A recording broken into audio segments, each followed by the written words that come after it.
저축이 재테크보다 낫다. 특히나 경제 혼란 시기에는 함부로 재테크를 하는 건 위험하다라고 하겠습니다. 최근에 미국 증시가 되게 좋다라고 얘기하면서 증권가의 전문가라고 얘기하는 이들이 엄청나게 많이 얘기합니다. 미국 증시를 투자해야 된다고, 한국 증시 별로라고. 근데 시간이 지나고 보면 미국 증시가 별로이고 한국 증시가 되려 좋은 일이 생길 수도 있겠습니다. 그리고 지금 뭐 100이면 100 경제 전문가라고 얘기하는 놈들이 내년에도 집값이 오른다고, 올해 집을 사야 된다고 떠들어대는데, 정말로 그들이 집 없는 사람들을 위해서 그런 얘기를 하는 걸까요? 아니면 자신들의 이로움을 위해서, 자신들의 이득을 위해서 얘기하는 걸까요?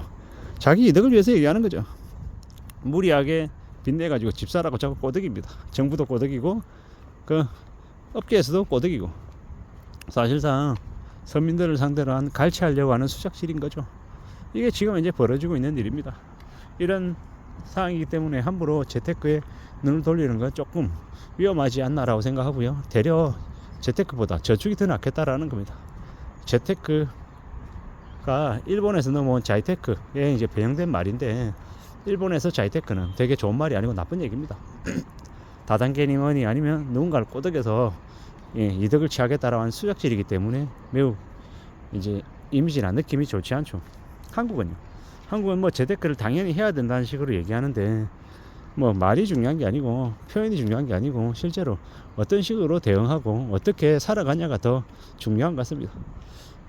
재테크 뭐 어딘가에 투자해가지고 2배, 3배, 5배 크게 돈을 불린다라는 그런 느낌인데, 그보다는 차라리 저축해서 자기가 번 돈 중에 일부를 떼어내서 은행에 예금이든 적금이든 하는 게 훨씬 더 이로울 것 같다라는 생각이 요즘 와서 좀 더 많이 듭니다. 뭐 결국은 뭐 큰 욕심 부리지 않고 내 분수 안에서 하나씩 둘씩 축적해 나간다라는 그런 자세를 이야기하는 건데, 그렇게 살아가는 게 훨씬 더 나을 것 같습니다. 우리가 살아가는 삶이라는 게 뭘까 생각해 보면은 꾸준히 나아가면서 축적하는 거다, 뭐 이런 생각들이 좀 더 많이 듭니다. 그렇게 생각하고 그렇게 마음을 먹고 움직이는 게 좋겠습니다. 너무 욕심부리고 너무 빨리 뭔가를 하겠다라는 생각보다는 긴 호흡으로 아주 인내심을 가지고 기다리고 또 기다린다, 이런 마음을 갖는 게 제일 현명하겠다라는 생각이 더더욱 듭니다.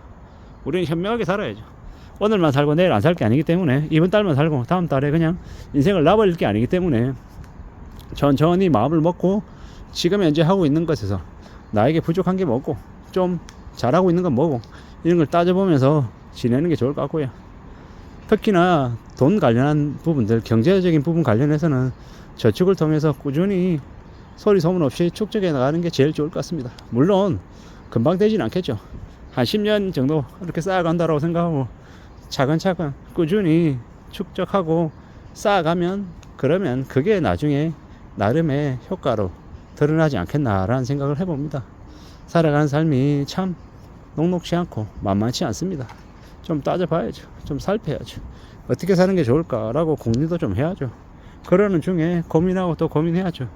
괜찮을 수 있을까? 나아질 수 있을까? 뭐 당장에는 하찮고 별거 아닌 것 같고 아주 적을 수 있습니다.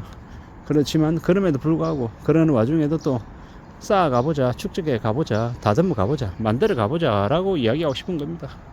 결국 한 걸음, 천리길도 한 걸음부터라고 했습니다. 천천히 꾸준히 마음을 먹고 하나씩 둘씩 다듬어 가야죠. 그렇게 다듬어 가고 또 만들어 가는 게 제일 좋을 것 같습니다. 그렇게 움직이자. 저축을 하자. 저축이라고 하는 얘기는 뭡니까? 축적한다는 얘기인 거죠. 되게 좋은 의미의 얘기입니다. 저축을 하는 게 좋을 것 같습니다. 저축하는 삶이 우리 삶을 풍요롭게 만들고 우리의 인생을 좀 잘 만들어내는 것 같습니다. 그러니 그렇게 생각하고 움직여 가보자고요. 우리가 살아가는 지금의 세상이, 지금의 삶이 영원할 것 같지만 영원하지도 않고, 지금 내가 뭔가를 하지 않으면 내일이나 다음에 뭐가 없다라는 겁니다. 우리가 오늘 열심히 성실하게 살면 내일이라고 하는 선물이 주어지는 겁니다. 오늘 저축하면 내일 그래도 좀 든든할 수 있는 겁니다. 그런 생각으로, 그런 마음으로 움직여 나가자라고 이야기하고 싶습니다. 특히나 지금처럼 경제 혼란기에는 전문가라고 얘기하는 놈들의 말에 휘둘리지 않아야 되겠습니다. 그들이 하는 말의 상당수는 가짜이고 조작이고 남들을 유혹시키고 혼란케 만들어서 파멸로 끌고 가는 놈들이 너무도 많습니다. 그들의 말을 의심하며 어떻게 얘기하는지 두고 봐야겠죠. 지켜봐야겠죠. 그리고 비판하고 의심하고 또 그들이 하는 말의 레퍼토리를 잘 좀 따져볼 필요가 있는 것 같습니다. 지금은 2024년 6월입니다. 좀 지나면 7월이 되죠. 7월이 되면 스트레스 DSR 50% 적용입니다. 뭡니까? 가상금리가 이제 대략 한 0.75% 정도 이제 부과되는 거죠. 0.75% 그거 얼마 되나 뭐 이렇게 생각할 수도 있겠지만 가상금리입니다. 가상금리 부과가 된다라는 겁니다. 추가로. 그리고 2025년 1월 1일부터는 가상금리 1.5% 스트레스 DSR 100% 적용입니다. 남들이 5% 금리 대출 받는데 나 혼자 6.5% 받아야 되는 일이 벌어지는 겁니다. 그게 별거 아닌 것처럼 얘기하는 사람들은 재테크에 빠져 있는 그런 투기나 하는 그런 이들에 속하는 이가 아닐까라고 생각해 봤습니다. 우리는 조심하며 살아야 되고 삶을 좀 잘 다듬어 가야 됩니다.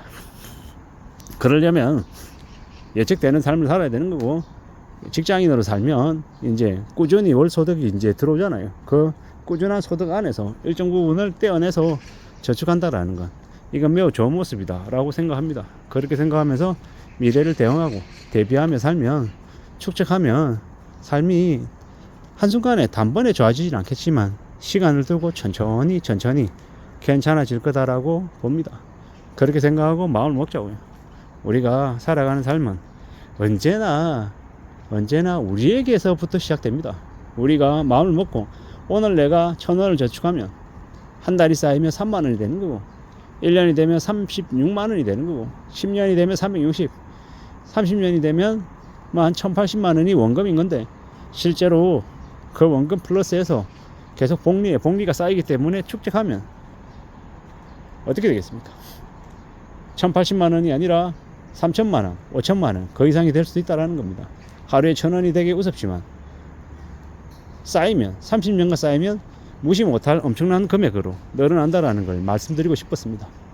비록 지금 내가 저축할 수 있는 금액은 이 정도밖에 안 되지만 이게 결코 적은 금액이 아니다.